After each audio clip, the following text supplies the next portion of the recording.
Boxing is a gentleman's sport where humility and respect towards the fighting ring and its participants should never be lacking, even in the most legendary champion in the history of the discipline. However, over time, we have witnessed those boxers whose best weapon is their tongue, boasting about skills they do not back up with actions once they enter the ring. Fortunately, every arrogant boxer eventually receives their lesson, and many of them have had to learn about the values of boxing from the hard fists of Mike Tyson. Welcome, we hope you are comfortable because you are about to enter a tough class with brutal teaching methods, but luckily you will only be an observer. Mike Tyson versus Donnie Long.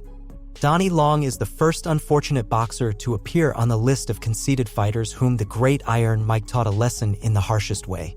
Long had a short stint in the discipline, active from 81 to 87, his tough defeat against Mike Tyson that caused his professional career to crumble. On October 9, 85, in the ring of the Trump Casino Hotel in Atlantic City, New Jersey, Long had to face his fate and fight against the young knockout machine, Mike Tyson, in a scheduled 6-round bout. That night, Tyson entered the ring with an undefeated record of 8 victories by knockout, while Long held a record of 15 victories, 10 of them by knockout and 3 defeats. It was then that Frank Cappuccino, without even starting the count, declared Tyson the winner by technical knockout at 1 minute and 28 seconds of the first round. Mike Tyson versus Buster Mathews Jr. Another conceited fighter who had a short stint in the discipline, and it was precisely his defeat against the great Iron Mike that would initiate his decline, is Buster Mathews Jr. His period of activity in professional boxing was from 91 to 96, with a clean record of victories until he crossed paths with Tyson. Before his fight against Tyson, Mathews Jr. had an undefeated record of 20 victories, 16 of them by knockout, giving him enough confidence to act despicably towards the young legend, boasting about everything he would do once they stepped into the ring. The night arrived, and on December 16, 95, Mathews Jr. had to prove that his skills inside the ring matched his bold words. Far from true, Tyson entered the ring at the Core State Spectrum in Philadelphia, Pennsylvania, to show the conceited fighter what a good boxing demonstration was, setting the pace of the fight from the first moment and submitting him without mercy. We'll see what happens when he gets hit, though. Body punches, there's a shot. And he has done a nice job of doing a good job slipping. Tyson missing again with the left. Mathews Jr. tried to resist standing for as long as possible, but he ended up being knocked down during the 3rd round without showing signs of life, while Frank Cappuccino counted for his safety. That right-footed pivot, swing around on your opponent's side and Buster's career seemed to be on track after winning his next fight by knockout against Ken Smith.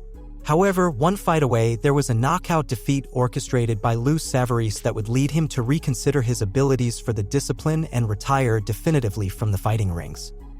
Mike Tyson versus Tony Tubbs.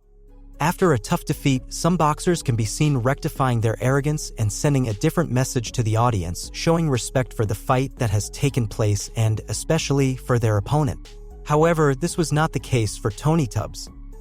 Although his professional record did not categorize him as a deficient fighter, with 24 victories, 15 of them by knockout, and only 1 defeat, there was no comparison with the already established champion Iron Mike, who remained undefeated with 33 victories, 29 of them by knockout.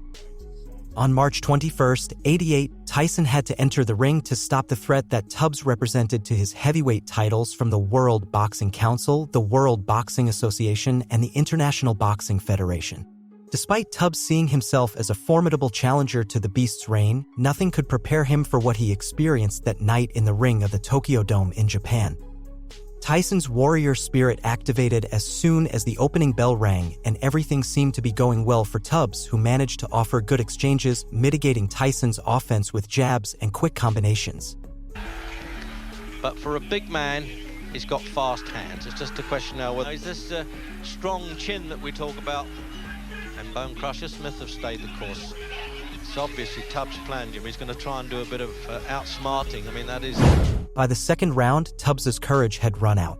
He was hit by a daring left hook that landed smoothly on his right eye, making his whole body tremble.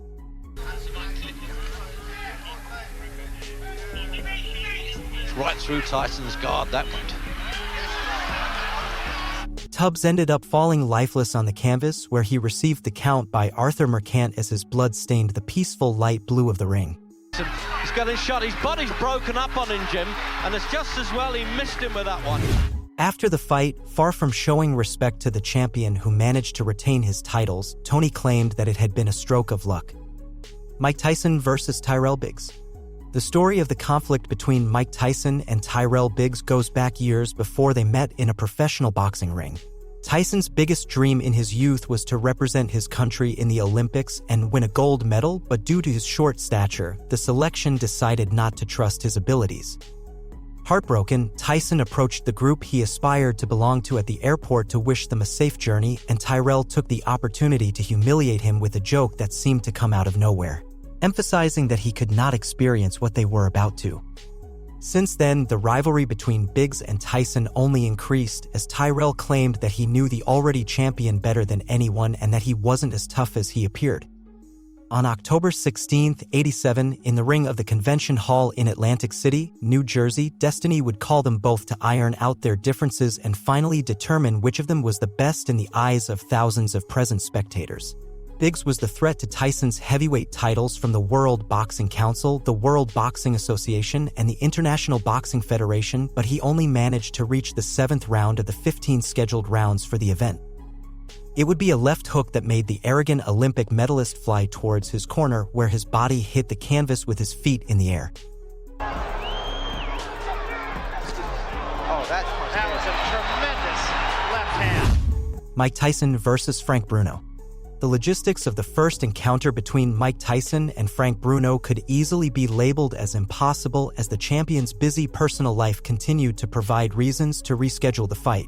At one point, Bruno created rumors that Tyson was only running away from him, the new threat to the world heavyweight titles from the World Boxing Council, the World Boxing Association, the International Boxing Federation, and the Ring magazine that Mike held.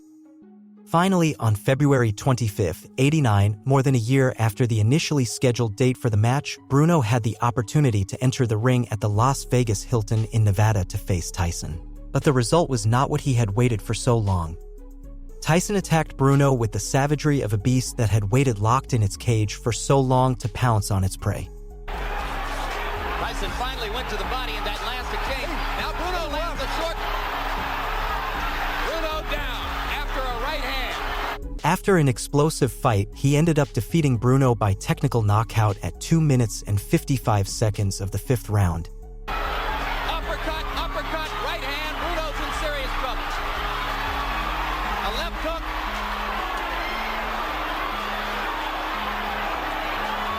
Only got one. It doesn't matter. This is vicious punishment. That's not shot.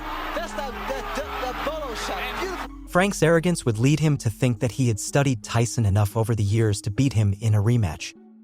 On March 16, 1996, now being the world heavyweight champion of the World Boxing Council, he entered the ring at the MGM Grand in Las Vegas, Nevada, seeking to avenge his previous defeat and beat the Great Iron Mike, who was believed to be past his prime. Tragically, Bruno ended up losing by technical knockout just 50 seconds into the 3rd round, handing his eternal rival the title he had just obtained. Mathews. Here's a combination uppercut by Tyson. Bruno expected. He said he's not looking for the Tyson of Tyson laying it on, pouring it on. Down goes Bruno into the ropes. If you've made it this far, we thank you.